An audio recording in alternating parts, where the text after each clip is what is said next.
we are again. This is Michael Lodge. I am the business advisor. I'm out of wind. I just came in. I was going to do this podcast before I went out, but I looked outside and I saw all the leaves and I thought, okay, I've got to go out and take care of this. My paths out to the benches are all covered with leaves. My back is covered. Just covered with leaves. These leaves in these trees are coming down. And they're coming down with these acorns that sound like, I've said this before, it sounds like we're getting attacked by bullets. Listen, the CPI, Consumer Price Index, came out today. The numbers are not good. Not good at all. The numbers, of course, went up in September. We all knew it, right? We're all experiencing it at the grocery store, at the gas station, at wherever we're buying stuff at. We are experiencing not just inflation, but a recessionary time. Now, the CPI report came in at 8.2. 8.2 is very high. It went up 4 points, 4%. And, compared year to year, we went up 4%. That's a big jump. And do you want to know where it came from? It came from a lot of different places that you and I experience every time we go to buy groceries. So overall, it went up 8.2%. The core CPI is at plus 6.6%, which means that went up the core CPI. Gas went up 18.2%. Fuel oil went up 58.1%. Now think of this. We're entering into the winter months where a lot of you are heated by oil and natural gas, okay? Your bills are going up. And they're going to get even higher as you have to start turning on that heat to keep yourselves warm. The decision is going to be made. Do I buy food or do I heat myself? Winter coats, right? Winter coats. So gas prices went up 18.2%. Fuel oil went up 58.1%. Electricity went up 15.5%. Groceries went up 13%. Meat, poultry, and fish went up 7.7%. Milk went up 15.2%. Eggs, and I've experienced this because eggs are getting expensive now. It's 30.5% it went up. Baby food went up 11.8%. And airfares, flying. I know, I just bought tickets. I know exactly what's going on. And I'll tell you a story about that later. Airfares went up 42.9%. Now, if you look at inflation compared to your wages, you lost 3% of your wages because of inflation. That means that you're having to struggle. The amount of money that's coming in is not enough to cover the weekly and the monthly expenses that you live with, and which I live with. That is a big problem. And as we get closer to cold, it's getting cold right here in South Carolina, but as we get closer to cold up in the northern and eastern parts of the United States, they're going to be paying some big bucks to keep themselves warm. And I've warned you guys about this before, that the winter months are going to be the highest inflationary months because it's going to affect your pocketbook when you go to pay for your electricity or for your oil and gas heating. It's just the fact. These prices have not come down. Inflation has not peaked. We're still going to see more inflation, and it's coming our way. And the biggest part of this inflationary period is because we have really bad government policies at the moment dealing with the economy and inflation. The biggest part is that the Federal Reserve failed to act fast enough. They should have acted months ago. But now we're going to see more interest rates going up because now they've got to attack inflation. So that means that their interest rates are going to have to go up. That means that that's the only way that they feel is as though that they can kill this inflation. So those interest rates are going to go up, and that means that individuals who have adjustable rate mortgages, your interest rate and payments are going to go up, which means that we will probably see, well, not probably, we will see a lot more foreclosures down the line. Those of you who have purchased new cars, your prices are going up because the car dealers have been out wheeling and dealing where they're stretching out your payments, and it's based upon the interest rate. Your payments are going to go up. So as the Federal Reserve raises interest rates, that creates havoc within the interest rate markets out there, because that means that people are not going to buy a home if they know that interest rates are going to come out. And by the way, Fannie Mae is supposed to come out with their rates today. We'll see if they went up or if they went down. We'll have to watch that very closely. I haven't seen that report come out yet. I have to watch so many different reports because it all affects our economy. And I haven't seen what Fannie Mae is going to do yet. Maybe it's out by now. I haven't known. I'm doing this podcast. I'll let you know. But we're going to see more inflation as time goes by. We're not going to see a reduction in inflation. I would hope so. I mean, I cross my fingers that it happens because that's what we want, right? We want to see inflation going down. But in listening to the economists today who were on the networks and posting on Twitter, they are stating that this is going to be a very long recession.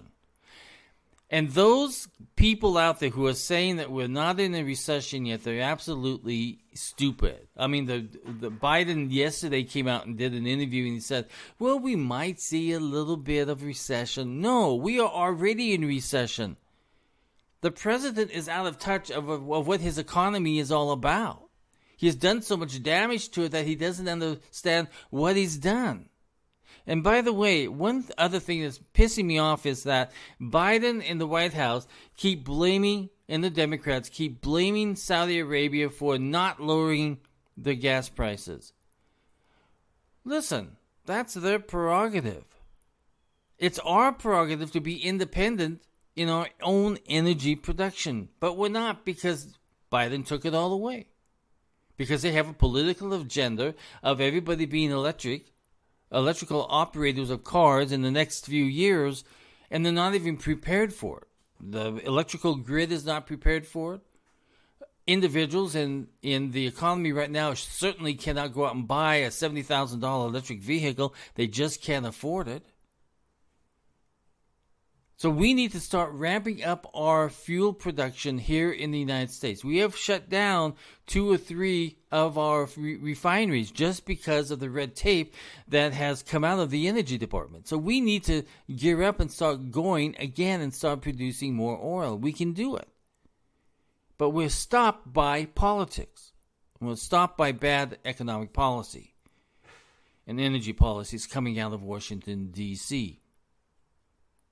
So let's not point fingers and be angry at Saudi Arabia. That's not the problem.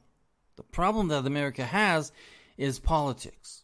And the problem lies within the White House, right at the president's desk. Remember, the buck stops at his desk. So we need to start producing more energy. The other issue is that we are spending so much money that if you look at our debt and the amount of interest that we are paying on that debt, we might not be able to sustain paying that interest for much longer because it is going up and up and up. Spending is more and more, borrowing is more and more, and the economy is being hurt drastically because of this overspending money spree that the Democrats think they have on control over the purse strings of the United States government.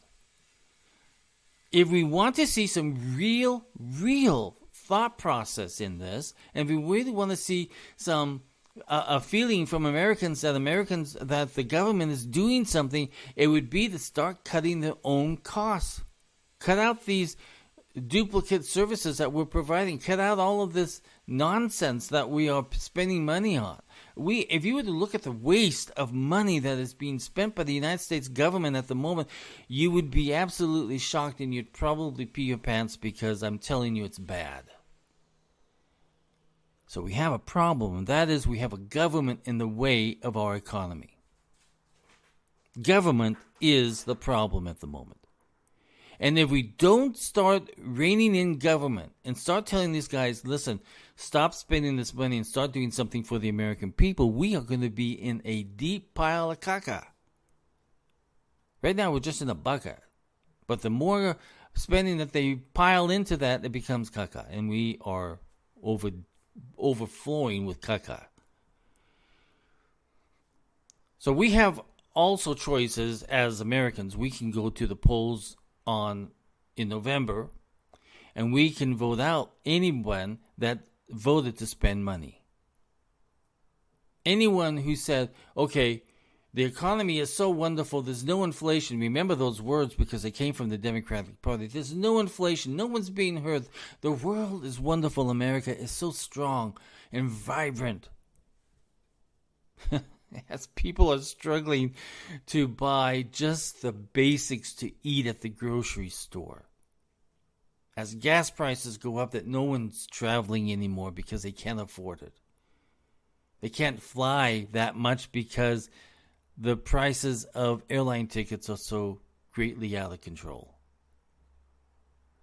And so we have an out-of-control government, out-of-control spending, out-of-control taxation. And they're not willing to sit back and say, okay, what can we do as a government to reduce inflation? And that would be at the very beginning of all nations. When they look at their economy, they got to cut costs. If they don't start cutting costs, how can they expect Americans to cut costs if they're not willing to cut costs? I mean, we have to. We're forced into it because we can't afford some of the stuff that's going on.